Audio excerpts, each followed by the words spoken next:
estamos tratando de llevar ante sus hogares y ante los medios masivos de comunicación internacional esta conferencia titulada La Ley de la Responsabilidad Individual. La Ley de la Responsabilidad Individual. Y este tema, esta conferencia la vamos a desarrollar basados en el libro de Ezequiel capítulo 18.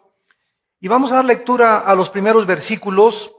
Vino a mí palabra de Jehová diciendo: ¿qué pensáis vosotros los que usáis este refrán sobre la tierra de Israel que dice: los padres comieron las uvas agrias y los dientes de los hijos tienen la dentera? Vivo yo, dice Jehová el Señor, que nunca más tendréis por qué usar este refrán en Israel. He aquí que todas las almas son mías. Como el alma del Padre, así el alma del Hijo es mía. El alma que pecare, esa morirá. Es muy difícil, pero muy difícil, mientras avanzamos en la vida, para la mayoría de las personas aceptar su responsabilidad personal y moral por los problemas, desilusiones y adversidades que estás enfrentando. Una de las características más grandes de un cristiano para manifestar su inmadurez espiritual es siempre echarle la culpa a alguien más. Es que yo soy así porque mi papá, yo soy así por mi mamá, yo soy así si tuviera otro esposo o si tuviera otra esposa, pues yo heredé de mi madre la prostitución, mi padre fue un alcohólico, etcétera, etcétera. Podemos pensar, ¿verdad?, en toda la gente que está sufriendo actualmente por causa de la pobreza, enfermedades, conflictos familiares, desempleo, adulterios, divorcios, etcétera. Y en cada uno de estos casos, la tendencia siempre es culpar a alguien de sus dificultades, de su pobreza, de su adulterio, de su divorcio, etcétera, etcétera. Muchos, por ejemplo, de los que sufren pobreza, culpan a la sociedad. Ahorita hay una filosofía en Sudamérica y en muchos países del Medio Oriente, donde creen ellos que la culpa de su pobreza la tiene Estados Unidos. Y que Estados Unidos es el culpable de la pobreza de Sudamérica y de la pobreza del Asia. Y le echan la culpa a los yanquis o imperialistas, como ellos les llaman, de su situación en la que están viviendo.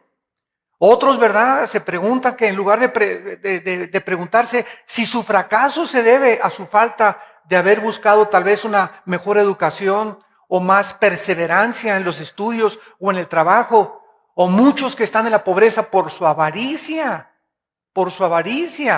porque lo que sembramos recogemos, o por la manera de administrar el dinero, no se lamentarían tanto.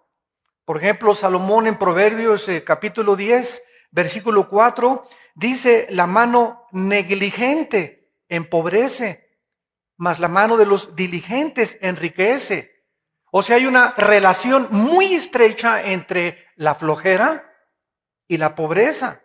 Proverbios 28, 27, el que da al pobre no tendrá pobreza, mas el que aparta sus ojos tendrá muchas maldiciones.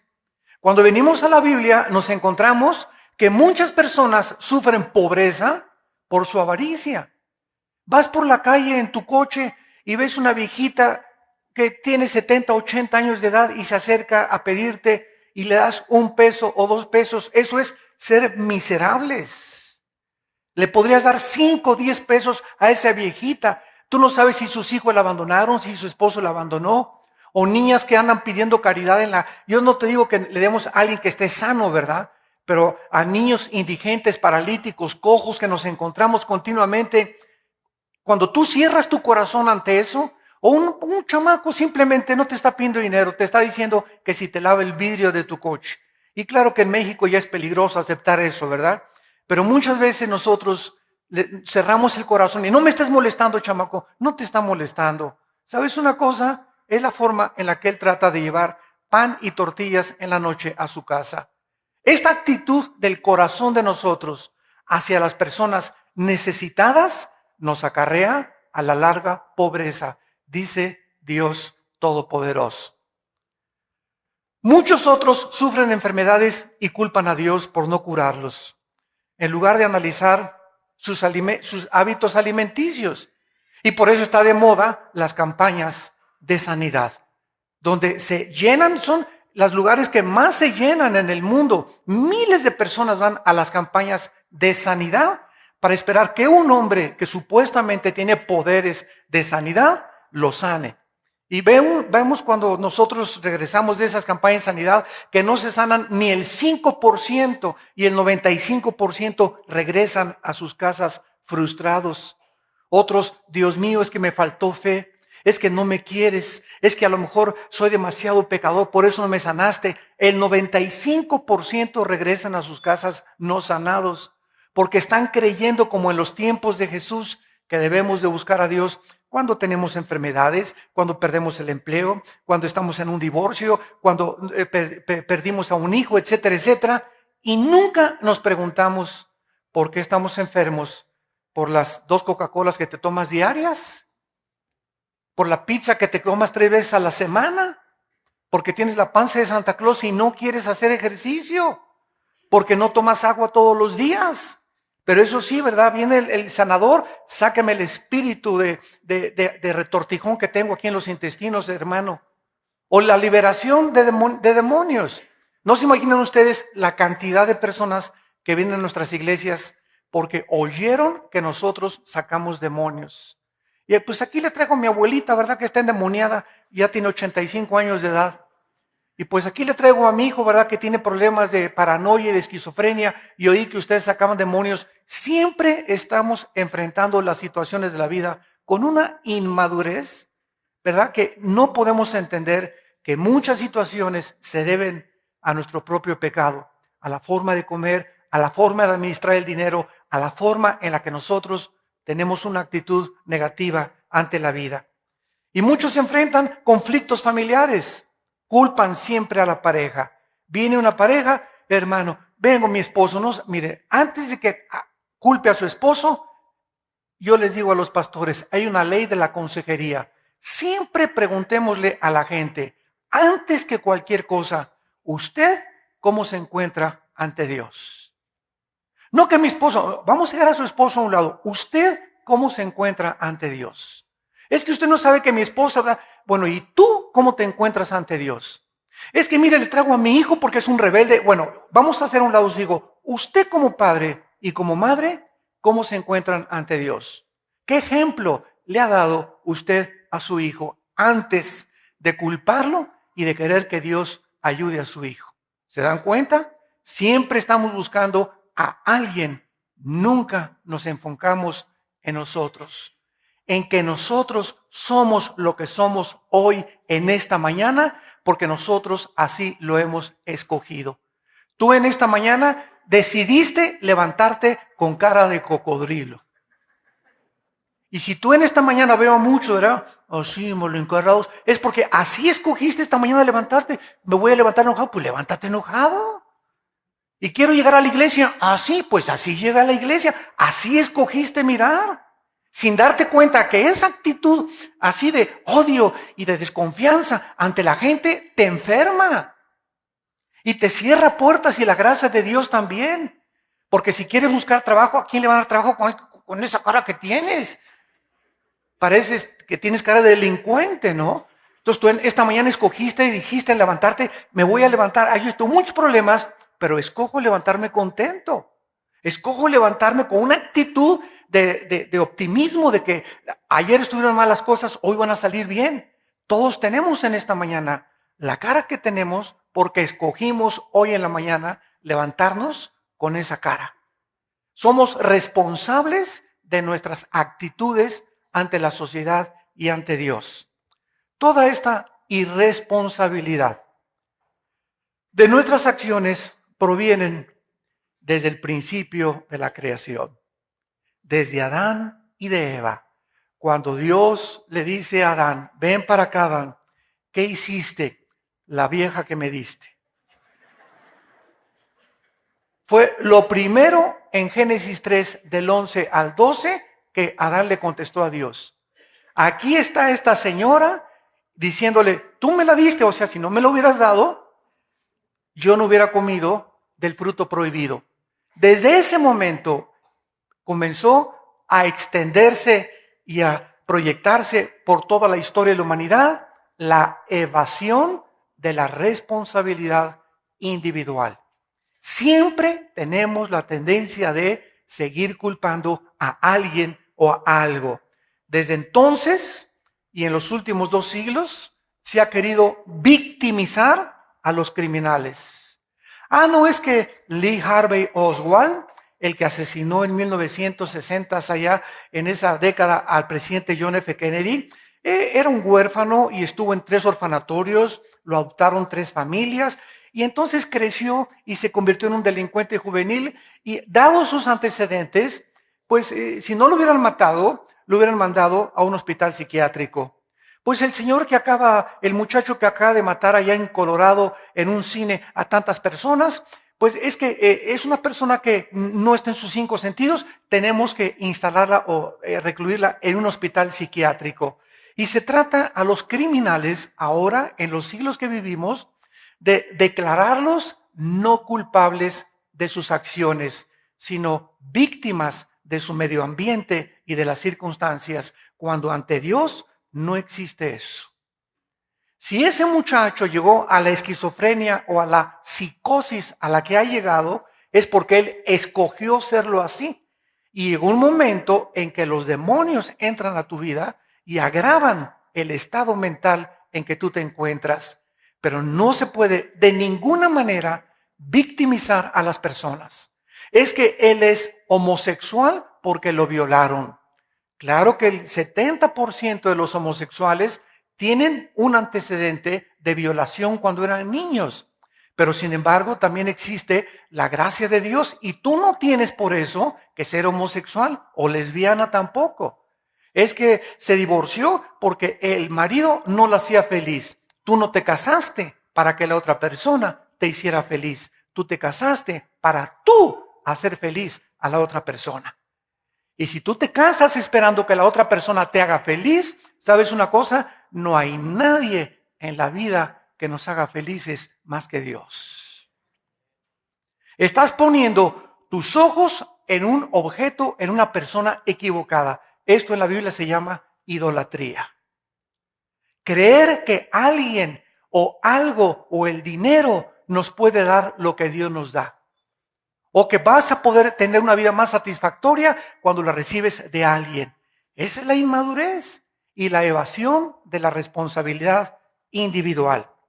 En este caso histórico, en Ezequiel 18, que es el pasaje que nos concierne, los judíos estaban sufriendo y le estaban echando la culpa a sus padres por los problemas que atravesaban, en lugar de examinar sus corazones para descubrir en qué habían fallado. Sin embargo, la respuesta de Dios es sorprendente. Cada persona, en este pasaje lo vamos a estudiar claramente y detalladamente, cada persona es responsable de sus acciones, sean buenas o sean malas. Veamos en los primeros 4 versículos la ley de Dios y la responsabilidad individual. Vino palabra de Jehová diciendo, ¿qué piensan ustedes? Los que usan este refrán, o sea, ¿qué se creen ustedes los que siguen pensando que los padres van a llevar los pecados de los hijos o los hijos los pecados de los padres? Es lo que Dios le está diciendo al pueblo. Existe una gran imperiosa necesidad de esta ley en nuestra sociedad actual. ¿Y quiénes somos los que desenterramos estas leyes morales? Nosotros los cristianos, porque nosotros somos la luz del mundo. ¿Eres tú en tu familia, en tu negocio, en tu trabajo, en tu club, con tus familiares? Somos nosotros, no las personas que no conocen al Señor ni las leyes de Dios. Somos nosotros. de hacerlas públicas, como lo estamos haciendo actualmente a través de millones de personas que nos ven por la televisión en más de 65 países. Somos nosotros los que le estamos diciendo a la gente, esta es la manera de vivir. Este es el camino que el Altísimo, el Eterno, quiere que nosotros tengamos. Hace poco me habían recomendado una película que está ahorita en cartelera que se llama Lincoln. Y la fuimos a ver y bueno, de veras, yo se las recomiendo, ¿verdad? Fue uno de los presidentes cristianos con más profundas convicciones que ustedes no se imaginan. Y tenía una esposa peor que la que tenía Job. La esposa de Lincoln, ¿verdad? Fue eso, aguijón en la carne. Y duro, y duro, y duro, y duro, y lo atacaba y lo humillaba. Y él, ¿verdad? Con esa personalidad tenía que enfrentar al Partido Demócrata de Estados Unidos, tenía que enfrentar a miles de personas, tenía que enfrentar a muchos blancos racistas. Y por acabar de molar, llegaba a su casa y tenía que enfrentar a su esposa, que lo martillaba y lo martillaba hasta el final de su vida. Entonces nos damos cuenta, ¿verdad? Que hombres como estos que se levantan y en su discurso final cita a Dios y cita la Biblia. Y le dice al pueblo norteamericano, es que esto es racismo.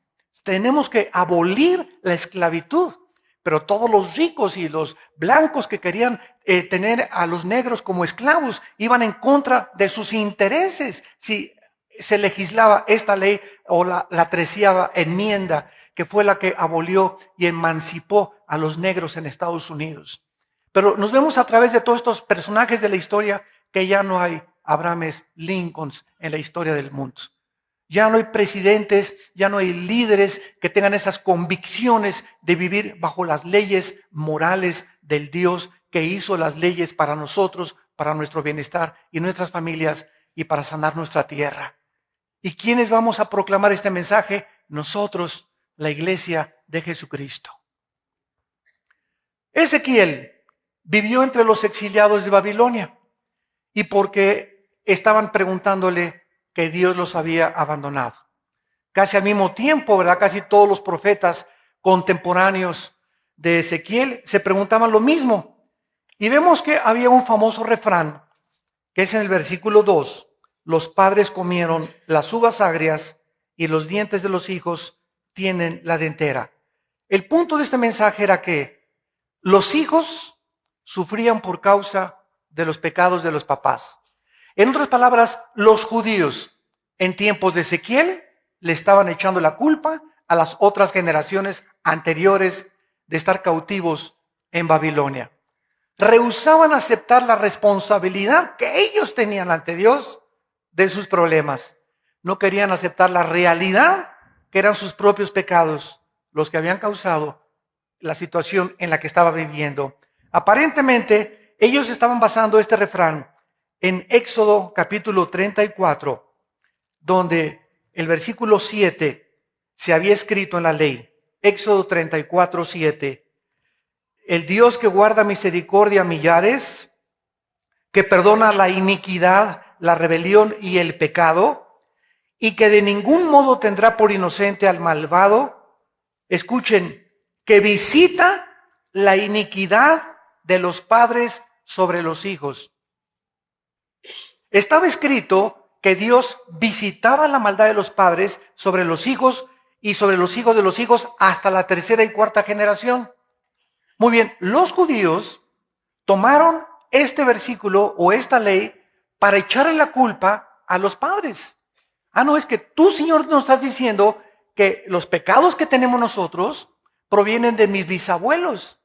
Y aunque es verdad que se pueden transmitir maldiciones, escúchame esto, si tu abuela fue bruja y se muere tu abuela, esto nos enseña la Biblia, cuando se muere tu abuela, el espíritu de adivinación o de brujería que tenía tu abuela se sale porque los espíritus no se mueren.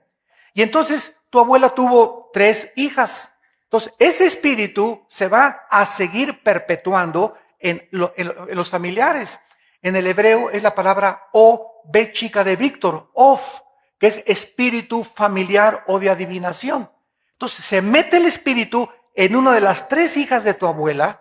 Y cuando tu hija, la hija de la abuela tiene hijas, se muere la hija de la abuela y vienes tú como nieta y anda buscando a cuál de los nietos meterse ese mismo espíritu. Se transmiten esas maldiciones. Esto es verdad, absolutamente. Ahora, muy bien, el hecho de que tú, por ejemplo, tengas y eras cristiana, pues hermano, yo tengo visiones. Y hermano, sabe que yo tengo como cosas de telepatía y tengo cosas así. Inmediatamente te das cuenta que tienes algo paranormal en tu vida, es algo que heredaste. Y como cristiano ahora tienes que decirle a Dios, Señor, si esto no es tuyo, lo reprendo en el nombre de Jesús y cancelo esta maldición. Si tu bisabuelo alcohólico, tu abuelo alcohólico, tu papá alcohólico, tus tíos alcohólicos, es seguro que tendrás tendencias al alcoholismo. Pero el hecho que hayamos recibido o heredado como la diabetes, se puede también transmitir el alcoholismo, muchas enfermedades, casi más de 300 enfermedades genéticamente se pueden transmitir a través de los cromosomas. Pero el hecho que hayamos heredado eso no nos hace a nosotros víctimas. Nosotros escogimos, bueno, mi abuela fue bruja, ahora yo reprendo esto, no quiero ser así. Mi bisabuela fue prostituta, mi abuela fue prostituta, mi madre fue prostituta, yo no tengo por qué seguir el ejemplo de mis padres. Entonces Dios no quería con este versículo hacerles creer que eran víctimas, sino que se transmitían las maldiciones, pero nosotros tenemos la actitud de cancelar y no seguir el ejemplo de nuestros abuelos, ni de nuestros padres, ni de nuestros bisabuelos. Como les conté un día de un hombre que me dijo una señora ahí en Cuernavaca, oiga hermano, mi esposo es un hombre seco, le dicen el nopal de Morelos. Mire, nunca me abraza, nunca me da un beso, a nuestros hijos tampoco los abraza, no les da besos, etcétera, etcétera. Y fui a hablar con don Pancho Pistolas. Le dije, hermano Pancho, su esposa se queja de que usted es un hombre seco, ¿verdad? Y tenía unos bigototes así el hermano. Así me hizo mi jefe y mi abuelo era así. Y creo que venimos de Zapata, me dice. Le digo, mire don Pancho, el hecho de que su papá haya sido seco y de que usted tampoco haya recibido cariño cuando era niño y que sus padres tampoco lo hayan trabajado a usted, no le da a usted el derecho de seguir siendo igual. Usted es ahora cristiano y el que está en Cristo, nueva criatura es. 2 Corintios 5:17. Entonces usted tiene que escoger ahora, escúchenme muy bien. Ahora usted tiene que escoger, no siga esa maldición de la sequedad y del ser como los nopales. No, ahora yo no quiero ser así, Señor, y me voy a esforzar por comenzar, aunque yo no lo siento, voy a comenzar a abrazar a mi esposa, a abrazar a mis hijos, aunque yo no soy así, Señor, ayúdame, porque no puedo seguir siendo seco. Tengo que romper esto que heredé de mis padres o de mi papá. Entonces, es algo que escogemos no ser. Yo no quiero seguir el ejemplo del alcoholismo de mis abuelos. Yo no quiero seguir el ejemplo de la prostitución de mi madre. Como el famoso narcotraficante en Colombia, Pablo Escobar. Bueno, tuvo un hijo que, ¿verdad? Él dijo, yo no quiero seguir el ejemplo de mi padre. Y escogió ser arquitecto y ahora se graduó y está en la universidad y se fue y es una persona totalmente diferente. Yo no quiero. Dice, yo tenía acostado con mi padre los millones de dólares y no podíamos salir de nuestra hacienda, ni gastarlos, ni divertirnos. Éramos como esclavos del dinero. Y me di cuenta la maldición tan grande. Después de mi padre, persiguieron a mi madre, me persiguieron a mí y todos los que se apellidaban Escobar, nadie les quería dar asilo en ningún país. Y ahí está una familia que escoge no seguir el ejemplo de su padre. Y él podía haber heredado los millones y haber seguido con el negocio del narcotráfico, pero él no quiso seguir el ejemplo de su padre. Y así tenemos cientos de ejemplos de padres malos, hijos buenos. Y al revés, de padres, como lo vamos a ver, que son buenos y les salen los hijos delincuentes. Cada quien es culpable de sus maldades. El punto de la ley de Dios es que la ley de Dios nunca dijo, escúchenme muy bien, que Él castigaría a los hijos por los pecados de los padres.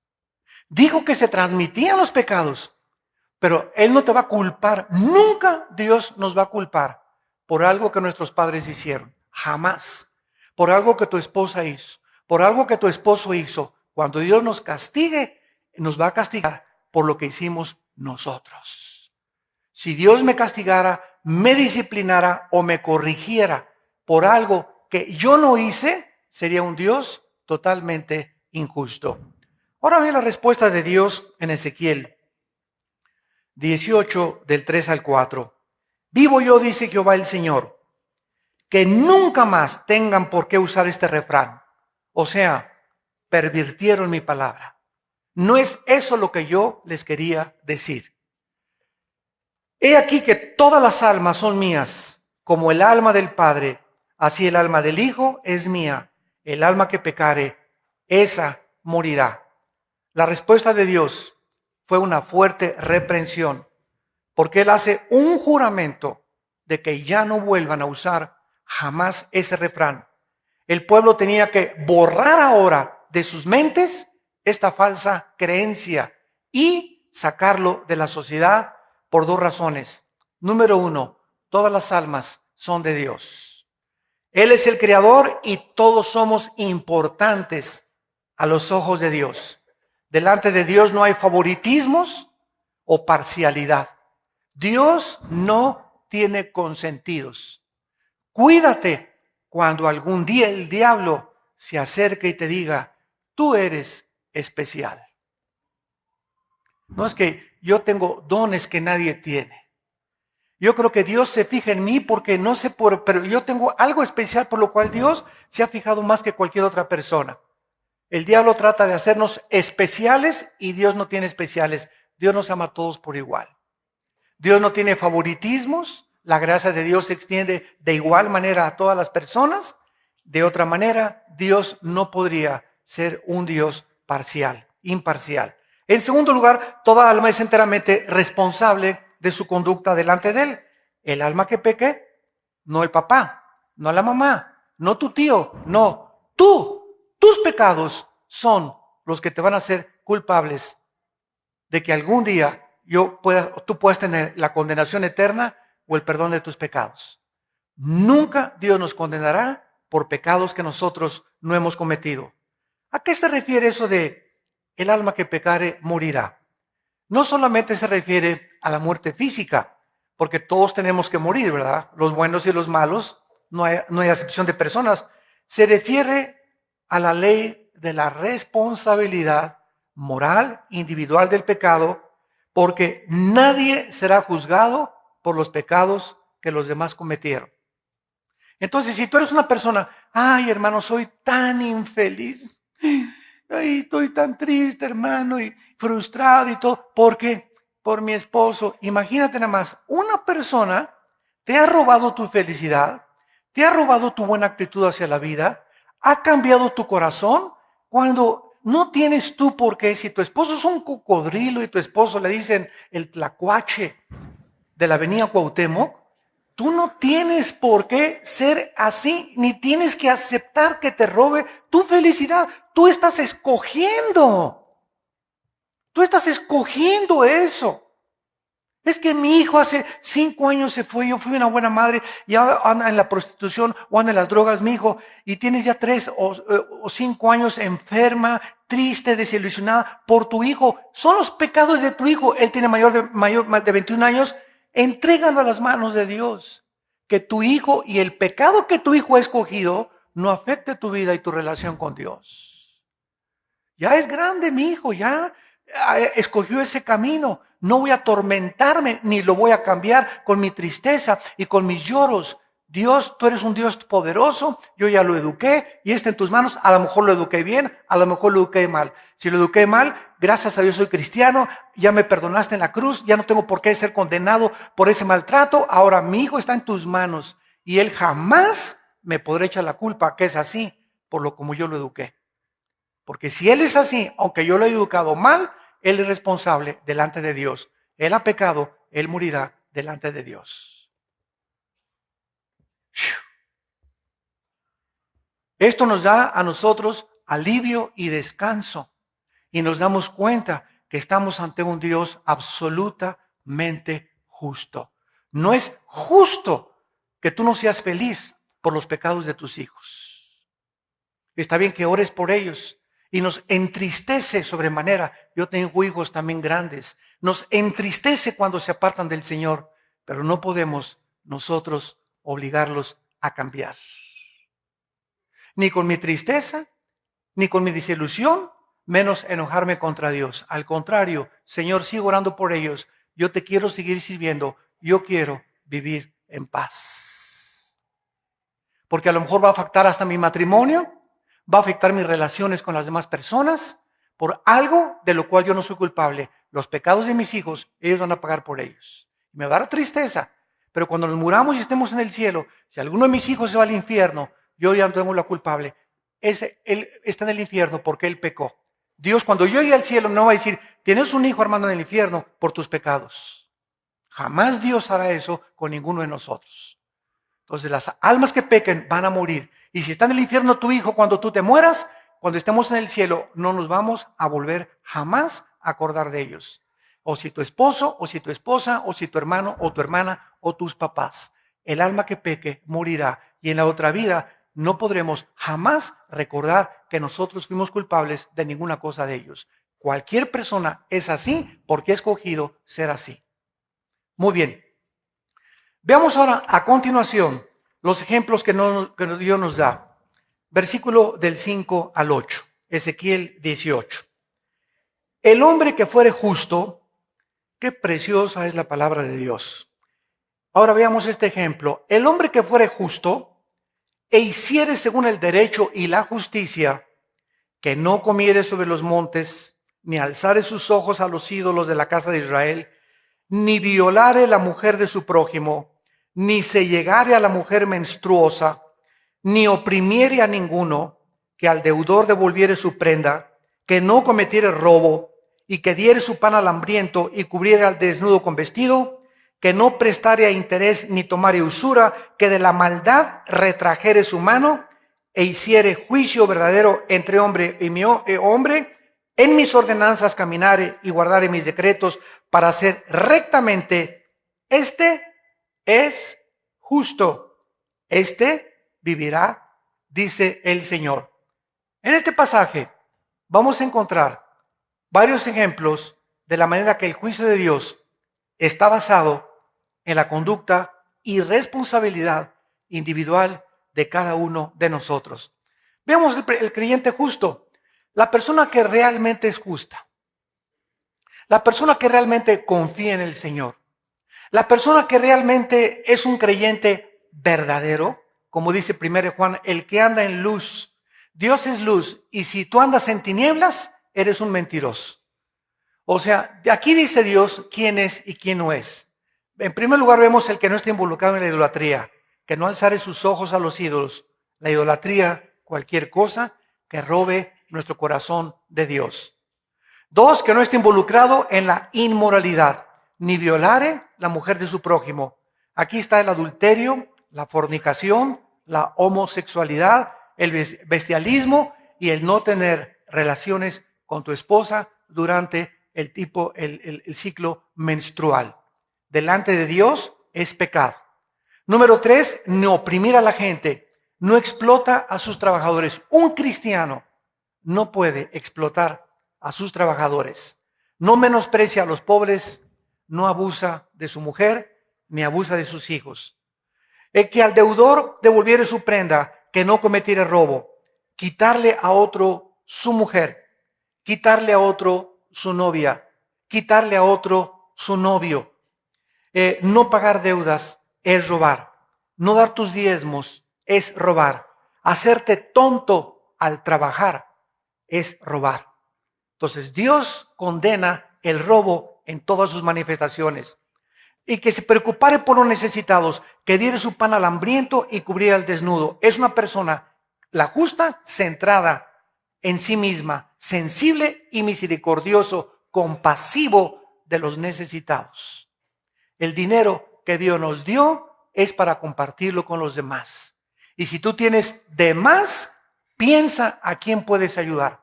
Un orfanatorio, un hermano misionero, para pagar el sueldo más pastores, para comprar un terreno, para que el departamento que tengo lo usen para estudios bíblicos, tengo 2 coches, ¿para qué quiero 2 coches? Lo voy a prestar a la iglesia. Una persona justa siempre está pensando, ¿por qué? Porque vamos a morir. Y a lo mejor hoy te habló Dios por última vez. Y lo que tienes, ¿de quién será? No te vas a llevar ni tu camioneta, ni tu departamento, ni los guaraches que traes puestos, ni el anillo de bodas, ni el anillo de matrimonio. Nos vamos encueraditos, así como venimos encueraditos, nos vamos encueraditos a la otra vida. Y todo se quedó, murieron tus esperanzas, murió tu dinero y tus hijos, si no les diste buena educación, como alacranes, estarán esperando repartirse tu herencia. Porque no tuviste la sabiduría de usar tus bienes para el reino de Dios. El que se preocupa por los necesitados, que diere pan al hambriento, no es usurero. Un cristiano no presta dinero con intereses. Un cristiano no presta dinero con intereses. No es usurero.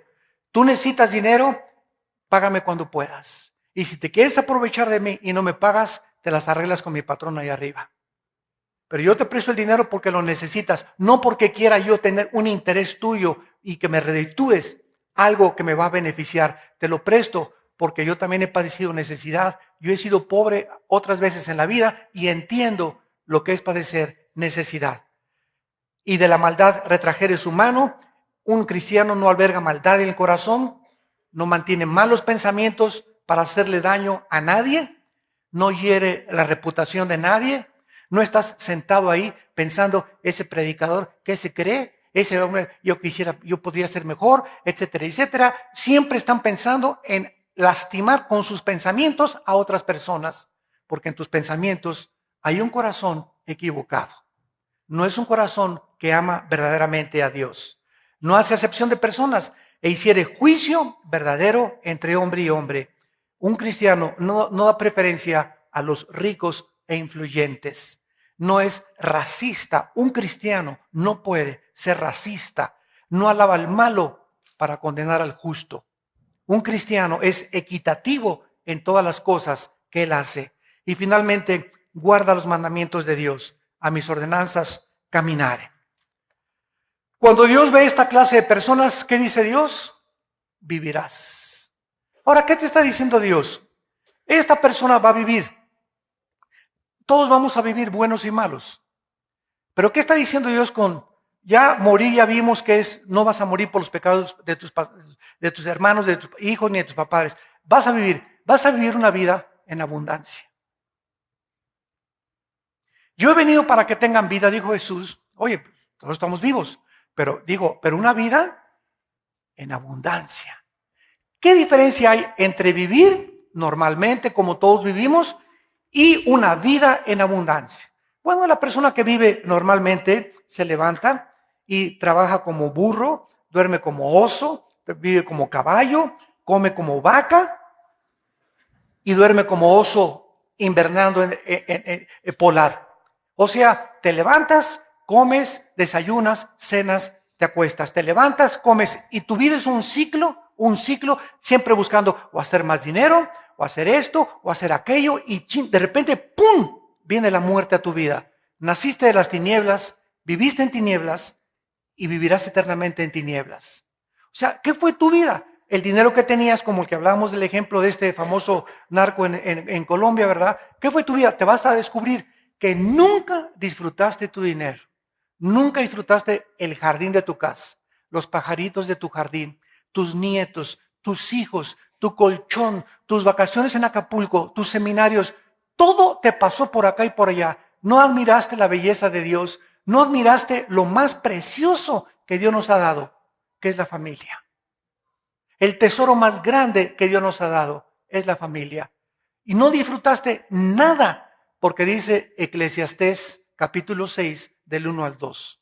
Salomón escribe, he visto un mal debajo del cielo, que hay un hombre a quien Dios le da todo lo que su alma desea, pero Dios no le da el don para disfrutar lo que tiene.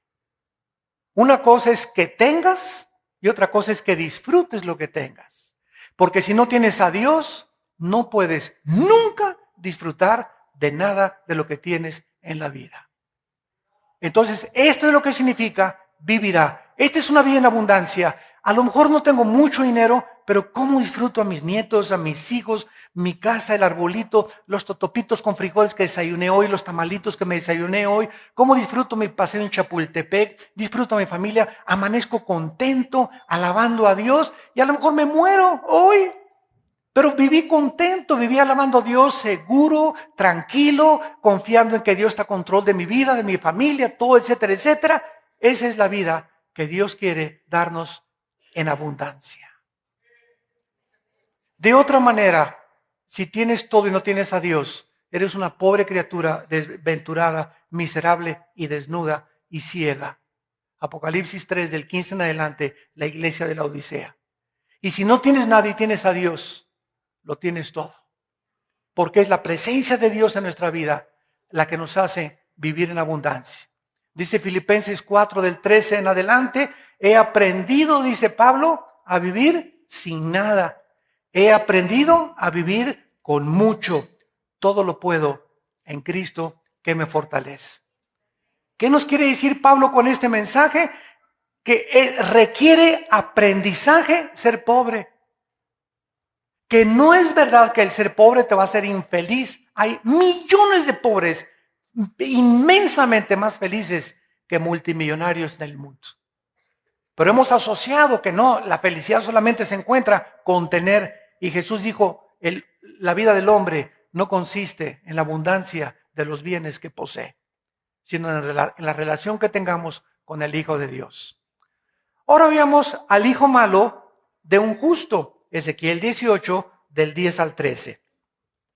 Veamos aquí que hay muchos padres que son buenos, que son cristianos, hay pastores que yo conozco, misioneros, que le salieron hijos que ahí te encargo, ahí te los encargo. Por ejemplo, gracias a Dios, ¿verdad? Que el hijo del gran evangelista del siglo pasado, Billy Graham, tuvo un hijo que se llama Franklin Graham, es ahora el presidente de esta organización mundial de evangelismo. Bueno, a los 20 años, cuando su papá predicaba en las cruzadas, su mamá Ruth, que ya murió, lo tenía que encerrar en la cajuela del carro, porque se levantaba a gritar a su papá que era un mentiroso y lo insultaba a su papá. Y era un borracho, parrandero y jugador. A los 25, 26 años Franklin se convierte. Pero nos damos cuenta, ¿verdad? Cuántas vergüenzas sufrió este gran predicador de tener un hijo que no se convertía hasta los 25, 26 años. Y por eso muchas veces hay un refrán que dice, hijo de pastor, lo peor. ¿Por qué, verdad? Porque todas las miradas de la gente están sobre los hijos de nosotros. ¿No es verdad? Están sobre los hijos. No, es que si el hijo del pastor, espérame tantito, si mi hijo ya es mayor de edad, ¿verdad? Y él escogió eso, y yo le di una buena ocasión, la gente no lo entiende. Y si él es un delincuente, es porque lo escogió así. Así me lo dice la palabra de Dios. Yo voy a descansar en Dios, voy a seguir orando por él. Pero la gente tiende a juzgar. Es que no lo educaron. Y ya sabes que el hijo del pastor esto. Y ya sabe. Veamos que no siempre es así. Hay excepciones. Hay hijos malos de padres buenos. Así lo dice la Biblia. Versículo del 10 al 13. Mas el que engendrare hijo ladrón, derramador de sangre, o que haga alguna cosa de estas, y que no haga las otras, sino que comiere sobre los montes, violare a la mujer de su prójimo, al pobre y menesteroso, oprimiere, etcétera, etcétera. Versículo 13, prestar interés. ¿Vivirá éste? No vivirá. Todas estas abominaciones hizo, de cierto morirá. Su sangre será sobre de él, no sobre tus papás. No le eches la culpa a tus papás. Sobre ti.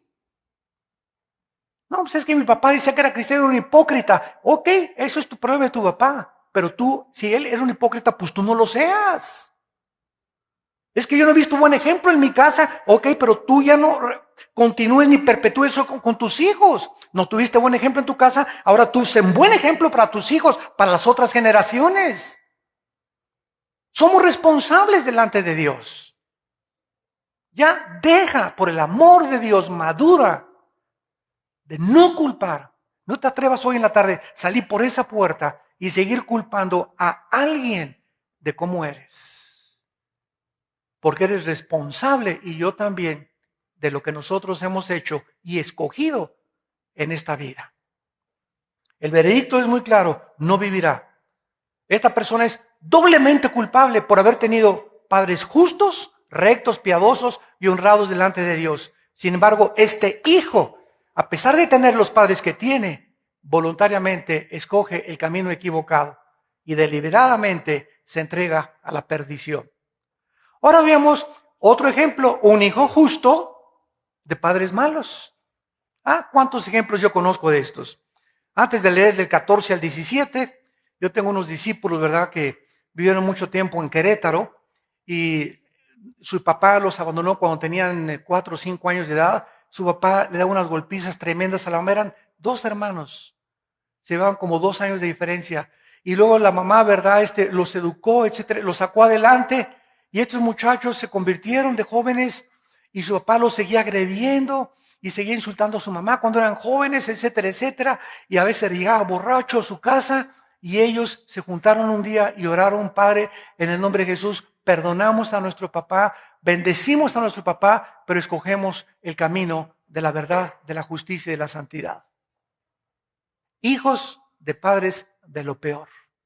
Escogieron no seguir el ejemplo de sus papás. Veamos lo que dice la Biblia, versículo 14 al 17. Pero si éste engendrare hijo, el cual viere todos los pecados que su padre hizo, y viéndolos no hiciere según ellos, no comiere sobre los montes, ni alzare sus ojos, etcétera, etcétera, etcétera. Versículo 17, apartare su mano del pobre, interés y usura no recibiere, guardare mis decretos, este no morirá por la maldad de su padre, de cierto vivirá. El veredicto de Dios es: este muchacho, por lo peor que hayan sido sus padres, este muchacho va a vivir, de cierto vivirá. Este muchacho sabía que era responsable individualmente ante Dios y aceptó su responsabilidad moral por su propia vida. Dejó de echarle la culpa a nadie de que era así, porque alguien lo hizo ser así. Veamos las conclusiones en el versículo 18 al 20. Las conclusiones de estas leyes: su padre, por cuanto hizo agravio, despojó violentamente al hermano, hizo en medio del pueblo lo que no es bueno, y aquí que él morirá por su maldad. Y si dijeran: ¿por qué el hijo no llevará el pecado de su padre? Porque el hijo hizo según el derecho y la justicia, guardó mis estatutos, los cumplió, de cierto vivirá. Otra vez, el alma que pecare, esa morirá. El hijo, y ya está muy clara la conclusión, los hijos no llevarán el pecado del padre, ni el padre llevará el pecado del hijo. La justicia del justo será sobre él y la impiedad del impío será sobre él. 3 conclusiones. El malo morirá por sus pecados. Los hijos no tienen necesariamente que seguir los ejemplos de sus padres. Y la ley de la responsabilidad nos va a gobernar durante toda nuestra vida humana. El alma que peque va a morir. La culpa del padre no recaerá sobre los hijos y la persona justa será considerada justa a pesar de tener hijos no justos, esposa no justa, esposo no justo, porque cada quien pagará por sus pecados. Y finalmente en el versículo 21 al 23 hay otra ley. Y la esperanza se nos abre con los brazos del Hijo de Dios colgando en una cruz, que nos vino a traer el arrepentimiento. Dice el versículo 21, mas el impío, hijo que tú me estás escuchando en esta tarde, papá que me estás escuchando, mamá que me estás escuchando, si tú has hecho estas cosas malas y te apartares de tus pecados que has hecho y guardares los estatutos de Dios e hicieres según el derecho y la justicia, de cierto vivirás. Dios te invita en esta tarde a que te arrepientas de tu vida, de tus actitudes, de tu inmadurez de yo soy como soy porque mi padre, porque mi madre, porque mis abuelos, porque me pasó, porque viví en Tepito, porque me sacaron, porque me arrastraron. Ya, párale. y ponte delante de Dios. Y cuando estés delante de Dios en el juicio, no le podrás decir, mis pecados son por acá, por allá, mi esposa, mi esposo, mis padres, mis abuelos, mis tíos, mis cuñados, mis abuelos, nada. Dice Dios, vamos a cortar a todos los que te rodearon. Tú, ¿qué decisión tomaste en la vida? ¿Cuál fue tu conducta delante de mí? Y no voy a culpar de nada, voy a culparte y vas a morir por lo que tú hiciste y lo que tú escogiste hacer. Y si tú hiciste algo por causa de echarle la culpa a alguien, sabes una cosa, qué triste, viviste engañado durante toda tu vida. Porque el alma que peque, esa es la que va a morir. Dice la Biblia, todos los seres humanos hemos sido creados agentes morales libres y responsables, con la responsabilidad de que cada decisión que tomes, tú eres el culpable. Ay, papá, pues tú sabes que me iba a casar con esa muchacha y no lo impediste. Oh, espérame tantito, hijo, ¿sabes? Tú ya estás grandecito. Ya no tienes por... Es que papá, yo me casé con Paquito, ¿verdad? Y ustedes en la familia, ¿por qué no me ayudaron si sabían que era un baquetón de primera? Y sabes una cosa, mijita, finalmente tú tomaste la decisión. Nadie te puso una 45 en la cabeza y te dijo, cásate con Paquito o cásate con Chilindrina. Cada quien es responsable, finalmente.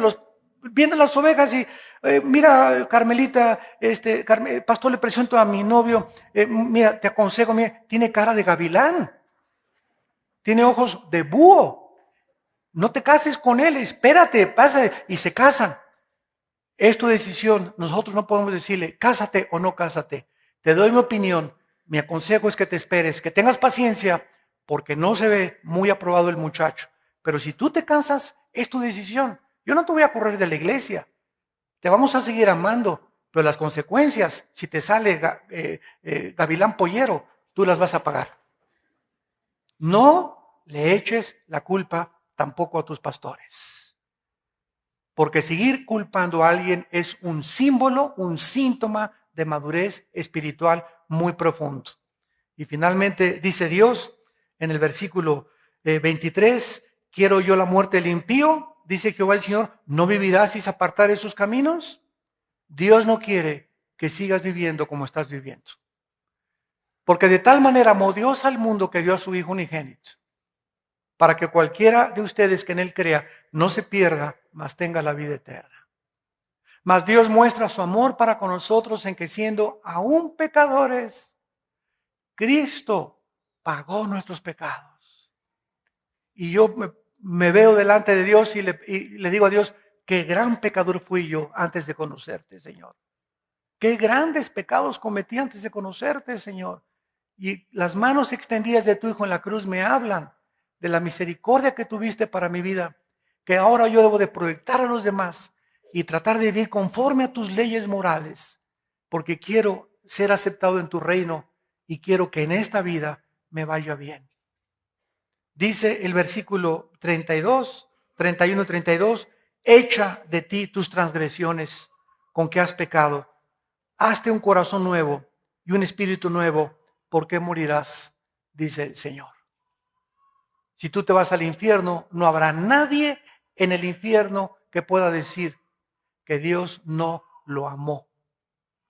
Todas las personas que estén en el infierno, Dios no mandó a nadie al infierno. Que te quede muy claro. Es que Dios es un Dios cruel. ¿Cómo manda al infierno? Él no va a mandar a nadie. Lo está diciendo. ¿Quiero yo tu muerte? Precisamente porque no quiero condenarte, porque quiero salvarte. Arrepiéntete, pero eres agente moral libre. Y no puedo violar tu libertad. No te hice un robot para que me obedecieras y yo te forzara a que me obedecieras. Porque para que haya amor, tiene que haber libertad. Tú no puedes obligar a nadie a que te ame, porque entonces no es amor, es coerción. Para que haya amor tiene que haber libertad. Dios pudo habernos creado robots y que lo amáramos a fuerza, pero Dios se arriesgó dándonos la libertad para que escogiéramos amarlo libremente y escoger entre el cielo o el infierno. Padre, gracias por tu palabra. Gracias por tus leyes inexorables, morales, eternas. Gracias por ponernos delante de nosotros la bendición y la maldición, para que nosotros escojamos sin ninguna presión de nadie, sin ninguna intimidación de nadie, sin echarle la culpa ya, nunca a nadie, porque somos agentes morales libres, responsables de nuestras decisiones, y decirte en esta mañana, escojo el camino de la bendición. Bendigo a mis padres o a los que me han dado mal ejemplo, pero yo no tengo por qué ser igual. Ahora soy una nueva criatura en Cristo y ahora tengo el poder tuyo, Señor, y tu gracia eterna que me está transformando día a día para vivir una vida diferente y aportar estas bendiciones a mis hijos y a mis nietos y a mis próximas generaciones. Ahora en mí has roto una cadena de maldiciones que tal vez heredamos muchos, para comenzar una nueva cadena de bendiciones para los que nos siguen y sembrarles la semilla y la verdad y el camino de la justicia y la santidad. En esta mañana Dios te pide que te arrepientas, que vengas a la cruz y que hagas la paz con Él. Y muchos de ustedes, también muchos que nos ven en la televisión, si quieren aceptar a Cristo por primera vez y romper estas maldiciones y madurar y ya dejar de ser una persona tonta que siempre echa la culpa a alguien y que te va a ayudar ahora a crecer al aceptar tu responsabilidad, dile a Dios ahí desde tu lugar: Señor, te pido perdón por mis pecados. Creo que en la cruz tu Hijo pagó por ellos con su sangre y que a los 3 días resucitó de los muertos. Señor Jesucristo, te pido que entres a mi corazón en este instante como mi Señor y el Salvador de mi vida. Recibo tu Espíritu Santo en este momento. Soy bautizado con tu Espíritu Santo. Soy sellado con tu Espíritu Santo en este instante, porque ahora te pertenezco y me das el poder de vivir para ti. En el nombre de Jesús. Amén.